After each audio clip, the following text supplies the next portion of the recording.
केल्यानंतर त्याने काय केलं, आधी त्याच्या कॅबिनचा जो लॅच असतं ते बंद करायला सांगितलं. मग तांब्याच्या भांड्यात एक पाणी आणलं आणि ते मला त्याने ते प्यायला दिलं. त्या पाण्याची चव खारट आणि एवढी कडवट होती ना की ते पाणी पिल्यानंतर मला एकदम मळमळायला लागलं, एकदम गरगरायला लागलं.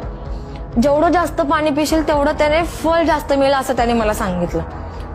मला पाणी पिलेला ग्लास डोक्यावर ठेवून उभं राहायला सांगितलं. मी पण त्या डोक्यावर ग्लास ठेवून उभी राहिली आणि गायत्री मंत्र म्हणू लागली. माझं डोकं जड झालं होतं. कॅप्टननं केबिनची सगळी लाईट बंद केली आणि मग तो मला म्हणला की मी कृष्णाचा अवतार आहे आणि तू माझी राधा आहेस, असं सारखं माझ्या कानाजवळ तो पुटपुटत होता.